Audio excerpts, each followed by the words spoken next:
اتنا کہنا چاہوں گا بھائی کیسے کر لیتے ہو یار.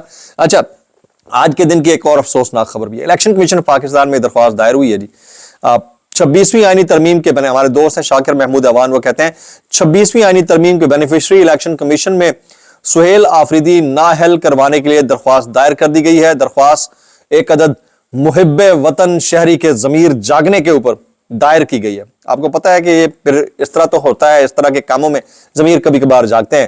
وزیر اعلیٰ کے پی سہیل آفریدی کی نااہلی کے لیے الیکشن کمیشن میں درخواست دائر کر دی گئی ہے. آپشن کوئی نہیں ہے نا پیچھے.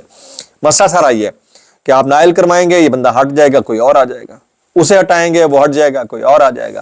یہ پرابلم ہے, اس پرابلم کو ذرا سمجھنے کی ضرورت ہے.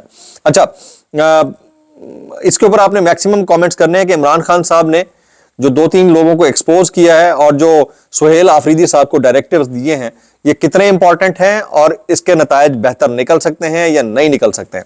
اچھا جی اب آ جاتے ہیں نیکسٹ سٹوری کی جانب. میں ذرا بات کر لیتا ہوں ورک صاحب کی.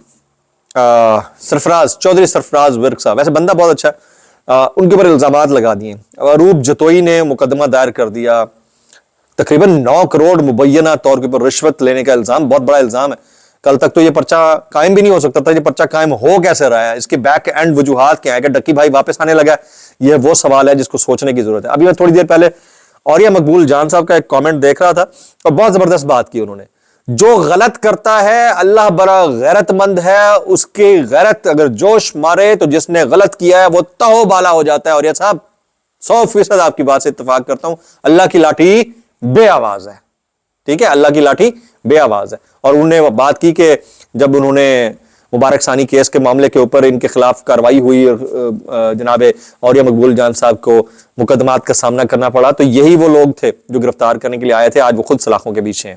یہ جن نیشنل سائبر کرائم اتھارٹی والے لوگوں کے بارے میں اوریہ صاحب بات کر رہے ہیں, میں ان کی بات کر رہا ہوں. تو آج کے دن کی ایک اور اپڈیٹ بھی ہے کہ D G national cyber crime agency Waqar uddin Syed کو عہدے سے ہٹا دیا گیا. گریڈ 21 کے سید خرم علی کو نیا ڈی جی NCCIA لگا دیا گیا ہے. جناب آج کے دن کی ایک اور بڑی سٹوری وہ یہ بھی ہے کہ قومی کرکٹر محمد رضوان نے پاکستان کرکٹ بورڈ کے نئے سینٹرل کانٹریکٹ دستخط کرنے سے انکار کر دیا ہے. کیوں انکار کیا جی؟ وہ کہتے ہیں کہ مجھے ریزن بتائی جائے کہ مجھے T20 سے کیوں ہٹایا گیا. سابق کپتان محمد رضوان نے سینٹرل کانٹریکٹ سائن کرنے کے لیے PCB کے سامنے جو شرائط رکھی ہیں ان میں سے ایک یہ ہے کہ انہیں T20 اسکواڈ سے ہٹانے کی وجہ بتائی جائے. انہیں بتایا جائے کہ انہیں T20 اسکواڈ سے کیوں ہٹایا جا رہا ہے. جناب اٹ از ویری امپورٹنٹ, اور اس کے اوپر بڑی بڑی شخصیات کو اب سوچنا اور سمجھنا بھی چاہیے. اچھا معاملہ صرف محمد رضوان کا نہیں ہے, بابر اعظم سٹار کرکٹر. اچھا اب جو نئی ٹیم ہماری بنا دی گئی ہے اس میں اب سلمان علی آغا آپ دیکھ لیں کیا ہے بندہ, شان مسعود کیا ہے. ٹھیک ہے نیا ٹیلنٹ ہے, اس کو آپ جتنا پالش کریں بہت اچھا ہے, لیکن اتنا تو پالش نہ کریں یار کہ پچھلے والوں کے کپڑے پھاڑ دیں آپ. یہ غلط بات ہے. آپ کو old plus nu plus very new یعنی فریشرز ان سب کا ایک کامبو بنانا ہوتا ہے. یہ اگر ابھی تک ہم نے نہیں سیکھا تو ہم کون سی دنیا میں رہتے ہیں. آپ برابر والے ملکوں کی ٹیم دیکھ لیں, انڈین کرکٹ ٹیم دیکھ لیں, بنگلہ دیش کی دیکھ لیں, ایون UAE کی دیکھ لیں. ہمیں کوئی شرم لحاظ حیا نہیں ہے کہ ہم اس کے اوپر کوئی کنسیڈریشن کریں یا سمجھیں یا سوچیں. میں کچھ وائرل بیانات شامل کروں. اچھا آج کے دن کی ایک اور چیز بھی ہے کہ ابھی تک سعد حسین رضوی صاحب اور انس رضوی صاحب کے حوالے سے کوئی پتہ نہیں چل سکا کہ دونوں کہاں ہیں, اور نہ ہی اس کے اوپر علماء کرام میں سے کسی نے کامنٹ کرنے کی جسارت کی ہے. ابھی تک وہی خاموشی, وہی ہے چال بے ڈھنگی جو کل بھی تھی سو اب بھی ہے. وائرل بیانات اس ڈسکلیمر کے ساتھ اگر آپ کو میری بات بھی لگتی ہے تو معذرت, زیادہ لگتی ہے انتہائی معذرت, اور زیادہ لگتی ہے سانو کی کیسے کر لیتے ہو یار. یہ علی محمد خان صاحب ہیں, سابق وزیر مملکت ہیں, بڑے ہی خان صاحب کے درینہ دوستوں میں سے ایک. ان کے اوپر حال ہی میں تنقید بھی ہوتی رہی. آپ کہتے ہیں ملنے دو سہیل کو خان صاحب سے, آپ کی کیوں جان نکلی جا رہی ہے. لیڈر ہے, اپنے CM کو حقیقی ویژن دے گا. خان آپ کی طرح نہیں کہ ہر بات کے لیے واشنگٹن سے اجازت مانگے, وہ صرف اللہ اور عوام کی طرف دیکھتا ہے. یہ کون کہہ رہا ہے؟ علی محمد خان صاحب. مشورہ انہوں نے بڑا زبردست دیا, لیکن آپ دیکھ کس کو رہے اس حکومت کو.